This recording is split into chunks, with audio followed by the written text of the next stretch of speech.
Hello my dear class 10 students, कैसे हो आप लोग सभी। I hope you guys are doing good. So this is your English educator Nikita Singh and welcome to our English score booster series, जहां पर आज हम डिस्कस कर रहे हैं एक ऐसा चैप्टर जो कि तुमको पक्का पसंद तो बिल्कुल नहीं आता होगा। ये फुटप्रिंट्स विदाउट फीट का चैप्टर नंबर 6 है, जिसका नाम है the making of a scientist, जो कि किसने लिखा है याद है। चैप्टर पढ़ा था, अच्छे से पढ़ा होगा, स्कूल में पढ़ाया होगा, लेकिन तुम्हें मजा नहीं आया होगा ना, पढ़ करके बहुत ही बोरिंग लगा होगा। तो देखो, मेरे को भी वैसा ही लगा था। ये चैप्टर पढ़ करके ना, मुझे ये चैप्टर पढ़ाने में मजे आते हैं और एज अ स्टूडेंट ये चैप्टर पढ़ने में भी मजे नहीं आते, क्योंकि इसके अंदर ना बहुत सारे बायोलॉजिकल टर्म्स हैं, बहुत टेक्निकल टर्म्स हैं, एक्सपेरिमेंट्स हैं। बट आपको टेंशन लेने की जरूरत नहीं है, क्योंकि इस चैप्टर से कौन से क्वेश्चन एग्जाम में पूछे जाने वाले मैं वो आपको बता दूंगी। आप बस इस वीडियो से जल्दी से 15 मिनट के अंदर क्विकली एक बार इस चैप्टर को रिवाइज कर लो। इसके अंदर हम कैरेक्टर स्केच, इसके अंदर हम जो थीम है वो सब डिस्कस कर लेंगे इस चैप्टर की। और मैं आपको ये भी बता दूंगी कि कौन से क्वेश्चंस इस चैप्टर से आते हैं। तो इस चैप्टर में ना बहुत सारी चीजें हैं, बहुत सारी टेक्निकल चीजें हैं। सब कुछ लर्न नहीं करना है, सब कुछ तुम्हें याद नहीं रखना है, बस कुछ कुछ चीजें हैं जो याद रखनी है, तो वो आपको बता दी जाएंगी, उसी को याद रखना, ठीक है। चलो तो शुरू करते हैं। राइटर का नाम बता दो जल्दी से कमेंट सेक्शन में। तो राइटर का नाम है रॉबर्ट डब्ल्यू पीटरसन, इन्होंने लिखा है हमारा आज का चैप्टर, ठीक है बेटा। और अगर हम इसके स्टोरी के बारे में बात करें तो ये रिचर्ड ई ब्राइट के बारे में है, जो कि एक साइंटिस्ट है, ठीक है। और ये ना पूरी एक जर्नी बताती है कि एक साइंटिस्ट बनता कैसे है इंसान, है ना। तो यहां पर उनके बचपन से लेकर के उनके बड़े होने तक कैसे वो साइंटिस्ट बने, ऐसा उन्होंने क्या किया, बचपन से उनका बचपन कैसा था, जहां से आप समझ सकते हो कि पता चल जाता है ना। वो कहते हैं ना कि बचपन से वो, अब साइंटिस्ट हम सोचते तो हमें लगता है बचपन से एक इंसान बहुत ज्यादा होशियार रहा होगा, या ऐसा कैसा रहा होगा इंसान कि आगे चल करके पता चल जाए कि भाई आगे बड़े होकर के एल्बर्ट आइंस्टाइन बनेगा या रिचर्ड ई ब्राइट जैसा इंसान बनेगा।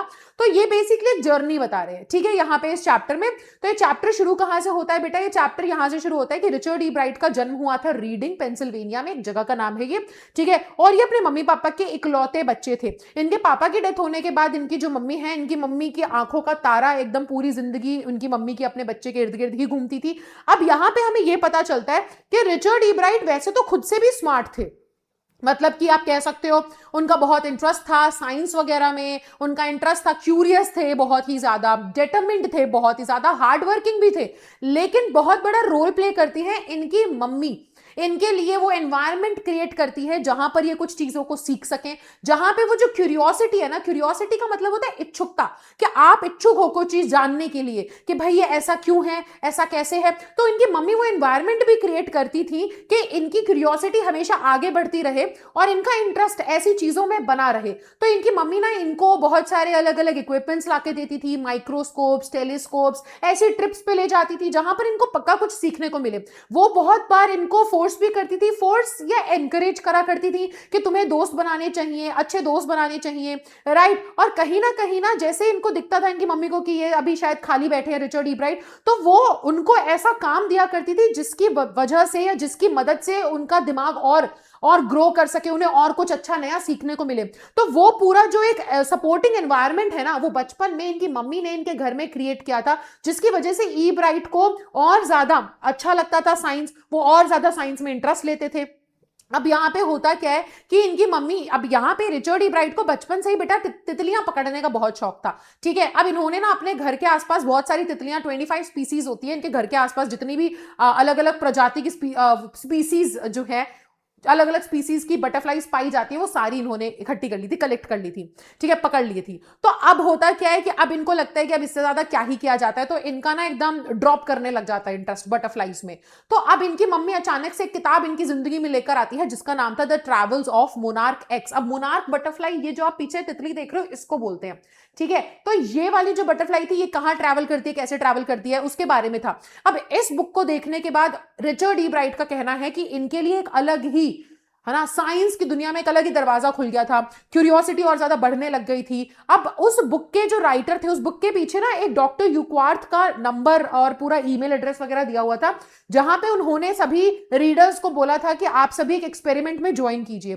तो इनकी मम्मी ने, रिचर्ड ई ब्राइट की मम्मी ने रिचर्ड ई ब्राइट का उसमें भी एनरोलमेंट करवा दिया था, जहां पर डॉक्टर यूक्वार्थ ने बोला था कि आपके अपने घर के आसपास जितनी भी मोनार्क्स है ना, उनके ऊपर एक एडहेसिव, कुछ एक ऐसा निशान सा लगा दो, कुछ एक उनके पंखों पे कुछ चिपका देना, ताकि वो तितली हमें पता चलेगा कि वो कहां से उड़ते हुए आ रही है और वो कहां तक पहुंची। जैसे होता है ना कई बारी कि आपने एक जगह से एक तितली जो है उसके ऊपर अगर लिख दिया दिल्ली, ठीक है, दिल्ली लिख करके आपने वो तितली को उड़ा छोड़ दिया, वो हवा में उड़ते हुए हो सकता है कि दिल्ली से थोड़ा सा दूर में पाई गई, तो जहां पे भी वो तितली पाई जाएगी वहां से उसका नंबर देख लिया जाएगा कि दिल्ली से आ रही है तो कितना दूर तक ट्रैवल करी है। तो ये बेसिकली एक एक्सपेरिमेंट था। अब इन्होंने इस एक्सपेरिमेंट को भी काफी समय तक किया, लेकिन ज्यादा ना इसमें कुछ सक्सेस मिल नहीं रही थी।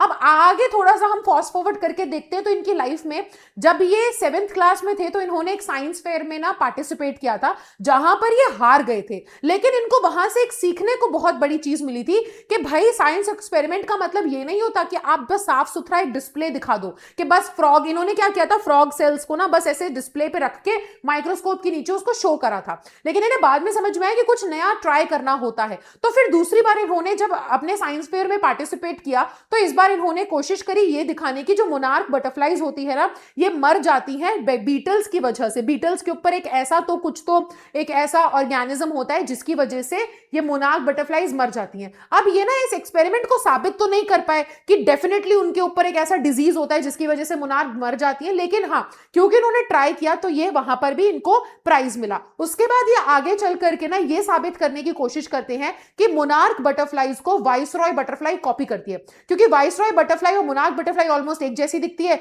और मोनार्क बटरफ्लाई टेस्ट में बिल्कुल अच्छी नहीं होती, तो चिड़िया जो है वो मोनार्क बटरफ्लाईज को नहीं खाती, वो वाइसरॉय बटरफ्लाईज को खाती है। ठीक है, तो वो वाइसरॉय कोशिश करती है मोनार्क जैसे बनने की ताकि क्या कर सके, उनकी जान बच सके।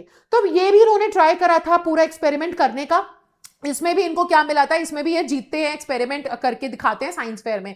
अब आगे जब ये चलते हैं ना बेटा, तो आगे अब बहुत सारे मतलब एक्सपेरिमेंट्स करते हैं, इनका इंटरेस्ट और ज्यादा बढ़ता चला जाता है साइंस में। एंड आगे जाकर के प्यूपा आपने देखा है राइट, जब एक बटरफ्लाई होती है तो उसकी लाइफ साइकिल शुरू कहां से होती है, एक कैटरपिलर होगा, कीड़े जैसा कैटरपिलर, आगे चल करके प्यूपा में बन जाता है, और जो प्यूपा होता है ना, प्यूपा के ऊपर 12 कलर के गोल्डन, 12 कलर नहीं सॉरी 12 गोल्डन कलर के स्पॉट्स होते हैं।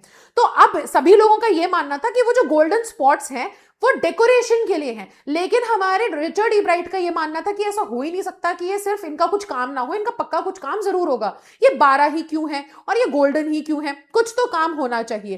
तो इन्होंने बहुत सारे एक्सपेरिमेंट्स किए किए किए किए किए और इनको उसके बाद पता चला कि वो जो 12 गोल्डन स्पॉट्स हैं बेसिकली वो हार्मोन प्रोड्यूस करते हैं जो कि बटरफ्लाई की ग्रोथ के लिए बहुत जरूरी है। इन्होंने आगे भी एक्सपेरिमेंट्स किए तो इनको पता चला कि भाई एक बटरफ्लाई को आप ना, अगर वो हार्मोन नहीं मिलेगा जो 12 वो गोल्डन स्पॉट्स से निकलता है, अगर वो हार्मोन नहीं मिलेगा तो एक बटरफ्लाई उग ही नहीं, उगना, बटरफ्लाई तो उगती नहीं है सॉरी, पेड़ पे थोड़ी उगेगी, हाँ बटरफ्लाई जो है वो पैदा ही नहीं हो पाएगी, है ना, बटरफ्लाई पैदा ही नहीं हो पाएगी, तो उसको वो गोल्डन स्पॉट्स की जरूरत है, उसमें से हार्मोन जो है वो बहुत जरूरी है बटरफ्लाईज के पैदा होने के लिए। आया समझ में? तो ये सारी चीजें वो करते हैं। अब आगे ना वो इन गोल्डन स्पॉट्स के थ्रू ही आगे और इनके एक्सपेरिमेंट्स चलते चले जाते हैं, चलते चले जाते हैं, और वो ऐसे ही बहुत सारे अलग अलग, है ना, इंसेक्ट्स के डीएनए सेल्स वगैरह को रीड कर रहे होते हैं, हार्मोनल जो ग्रोथ वाले सेल्स होते हैं उनको रीड कर रहे होते हैं। तो इन सभी को रीड करते करते करते करते ना अचानक से उनको एक डिस्कवरी करते हैं वो, और वो डिस्कवरी ये होती है कि डीएनए कैसे रीड करता है सेल, यानी कि हमारी बॉडी में, है ना, जो हम हर किसी के पास एक यूनिक डीएनए होता है, तो ये जो डीएनए होते हैं ये सेल कैसे डीएनए को रीड करता है, ठीक है। तो ये चीज उन्होंने पता लगा ली थी, जिसकी वजह से आगे चल के बहुत बड़े बड़े डिजीजेस जैसे कि कैंसर, जिसका आज भी इलाज नहीं है, ऐसे डिजीजेस को कैसे खत्म किया जाए, कैसे रोका जाए, वो पता चल सकता था। तो इतनी बड़ी इन्होंने आविष्कार कर दिया था आप कह सकते हैं। और साथ ही साथ हुआ क्या था, बहुत बड़ी डिस्कवरी थी जिसकी वजह से एक बहुत बहुत बड़े जर्नल में इनका नाम, इनकी पूरी वो जो रिसर्च है वो पूरी छपी थी, जो कि एक स्टूडेंट के लिए बहुत बड़ी बात है। तो यहां पर अब ना इनके टीचर्स कुछ बताते हैं, डॉक्टर ए वेयर हैं जो कि हमारे रिचर्ड ई ब्राइट के बारे में बताते हैं कि रिचर्ड ई ब्राइट को सिर्फ और सिर्फ ऐसा नहीं है कि वो बच्चा सिर्फ साइंस में अच्छा था, उसे सिर्फ साइंटिफिक एक्सपेरिमेंट्स करने आते थे, अच्छे फोटोग्राफर भी थे वो, उनको डिबेट करना भी बहुत पसंद था। तो अब ये हमारे डॉक्टर वेयर जो है वो रिचर्ड ई ब्राइट के सोशल साइंस टीचर होते हैं। अच्छा, अब social science teacher doctor A Weir ही बताते हैं कि अगर एक साइंटिस्ट बनना है ना, तो साइंटिस्ट, एक कोई भी इंसान अगर बनना चाहता है तो उसके अंदर ना कुछ इंग्रेडिएंट्स, कुछ क्वालिटीज होनी चाहिए, जैसे कि क्यूरियोसिटी का होना जरूरी है, हार्ड वर्किंग होना जरूरी है, और जीतने की चाह होनी चाहिए पर सही वजह से, ठीक है। बस यही है the making of a scientist, एक साइंटिस्ट कैसे बनता है। अब मैं आपको बता दूं इस चैप्टर से तुम्हें पढ़ना क्या है, ठीक है। इस चैप्टर की हम थीम डिस्कस करेंगे, पर आपको इस चैप्टर से क्वेश्चंस कौन से आते हैं, हमने देखा है पिछले 4 सालों में कि हर बार इस चैप्टर से ना 3 प्रकार के क्वेश्चन आएंगे। कौन से देखो, बार बार क्वेश्चन पिछले 2025, 2024, 2023, 2022 अपने 4 साल में लगातार क्वेश्चन आया है कि ई ब्राइट की मम्मी का क्या रोल था ई ब्राइट की लाइफ में। या तो ऐसे पूछेंगे, या पूछेंगे ई ब्राइट एक साइंटिस्ट बन सके उसमें उनकी मम्मी का क्या हाथ था, या फिर उनकी मम्मी ने कैसे उनको सपोर्ट किया साइंटिस्ट बनने में, या उनकी लाइफ में उनकी मम्मी ने क्या रोल प्ले किया। अलग अलग तरीके से पूछ लेंगे, लेकिन आंसर क्या होना चाहिए, आपको अच्छे से मालूम होना चाहिए इस चैप्टर के अंदर कि उनकी मम्मी ने कैसे उनको सपोर्ट किया था, कैसे सपोर्टिंग एनवायरनमेंट उनको दिया था। तो वो माइक्रोस्कोप लाना, टेलीस्कोप लाना, ट्रिप्स पे ले जाना, ये वाला पूरा पोर्शन आपको अच्छे से पता होना चाहिए। क्वेश्चन घुमा फिरा के यहीं से आएगा। और दूसरी चीज, या तो ए वेयरर जो इनके डॉक्टर जो टीचर थे, सोशल साइंस टीचर थे, उनका क्या मानना था हमारे रिचर्ड को लेकर के, और साथ ही साथ उन्होंने क्या कहा था कि एक साइंटिस्ट के बनने में क्या चीजों की रिक्वायरमेंट होती है, और डॉक्टर यूक्वार्थ का क्या हाथ था इनकी अचीवमेंट में, इनके सक्सेस में। ये 3 चीजों का आपको ध्यान रखना होगा बेटा। यहां से क्वेश्चन आता है इस चैप्टर से। मेरे को पता है तुम्हें ये बहुत ज्यादा परेशानी मतलब इरिटेटिंग लगता है, चैप्टर बहुत परेशान करता है, बहुत बोरिंग लगता है। आप बिल्कुल परेशान मत हो, ये वीडियो देख लिया आपने, अब बस ये 3 क्वेश्चंस लर्न कर लो इस चैप्टर से, और कुछ नहीं लर्न करना। बाकी इस चैप्टर को बंद करो, किताब साइड कर देना, ठीक है। ओके, बस इतना लर्न करना है। थीम हम देख लेते हैं। तो थीम क्या है, curiosity as the foundation of success. अगर सक्सेस चाहते हो, कुछ बनना चाहते हो, साइंटिस्ट बनना है, तो क्यूरियोसिटी फाउंडेशन है, यहीं से शुरू होगा। गाइडेंस एंड सपोर्ट कितना बड़ा रोल प्ले करती है आपकी लाइफ में, एंड लर्निंग फ्रॉम फेलियर, वो फेल हुए तभी उन्होंने वहां से सीखा, वो एटीट्यूड था उनका, इसी वजह से वो आगे बढ़ के एक इतने अच्छे साइंटिस्ट बन पाए। आगे अगर हम कैरेक्टर स्केच देखें तो हमारे पास 2 इंपॉर्टेंट कैरेक्टर स्केच हैं। सबसे पहले रिचर्ड ई ब्राइट, ये रिचर्ड ई ब्राइट हैं, ठीक है, असली उनकी फोटो है ये। तो रिचर्ड ई ब्राइट जो है बेटा, वो क्यूरियस इंक्विजिटिव, इंक्विजिटिव का मतलब यही होता है इच्छुक, चीजों को जानना के लिए, है ना, कि क्या है क्या नहीं है। तो hard working, intelligent, research oriented, persistent, competitive और मल्टी टैलेंटेड थे, डिबेट और साइंस दोनों में इंटरेस्ट था। अच्छा, इनकी मम्मी के बारे में, तो रिचर्ड ई ब्राइट की जो मम्मी का रोल था वो आपको ध्यान में रखना है। Supportive, encouraging, visionary, discipline, motivational and provide करती हैं उनको लर्निंग अपॉर्चुनिटीज। अब कीवर्ड्स जो आप यूज कर सकते हो अपने आंसर में वो ये सारे हो जाएंगे कि अर्ली चाइल्डहुड के बारे में आप ये सारे कीवर्ड्स यूज कर सकते हो। उसके अलावा साइंटिफिक ग्रोथ के बारे में ये गोल्डन स्पॉट्स, ये सारे आप जो है वर्ड्स यूज कर सकते हैं, राइट। फेलियर और सक्सेस के बारे में ये सारे वर्ड्स यूज हो जाएंगे, और जो इंपॉर्टेंट अचीवमेंट, पर्सनालिटी से रिलेटेड ये सारे वर्ड्स यूज कर सकते हो आप। लेकिन जो इंपॉर्टेंट की वर्ड्स एंड की फ्रेजेस होंगे वो ये सारी होंगे। क्यूरियोसिटी ड्रिवन लर्निंग थी, guided scientific inquiry, failure as motivation, scientific temperament, supportive parenting उनको मिली घर पे, इसीलिए वो एक अच्छे साइंटिस्ट बन पाए। तो ये है आज का हमारा वीडियो, जो कि यहाँ पे होता है खत्म। आई होप आपको अच्छे से सीखने को मिला होगा। लेकिन मैं आप सभी से दोबारा से एक चीज रिक्वेस्ट करना चाहूंगी, बेटा आप स्कोर बूस्टर सीरीज से प्लीज पढ़िए। मुझे कमेंट्स इतने सारे आते हैं चैनल के ऊपर कि मैम लिटरेचर मुझे नहीं समझ में आ रही है, मुझे लिटरेचर में प्रॉब्लम हो रही है, मेरा सिलेबस ओवर नहीं हुआ है, या फिर आपने अभी तक कोई भी चैप्टर नहीं पढ़ा है, या मैम चैप्टर्स क्लियर नहीं है, या कीवर्ड्स चाहिए। आपको जो भी चीजें चाहिए वो सारी की सारी स्कोर बूस्टर सीरीज में है। 15 मिनट 10 मिनट की वीडियोस हैं, आप फ्री वीडियोस हैं। इसकी प्लेलिस्ट मैंने यहाँ पे आई बटन पे भी लिंक डाल दिया है, आप इसकी प्लेलिस्ट को सेव कर लो अपने पास, और आप एक दिन में खत्म कर सकते हो पूरा सिलेबस।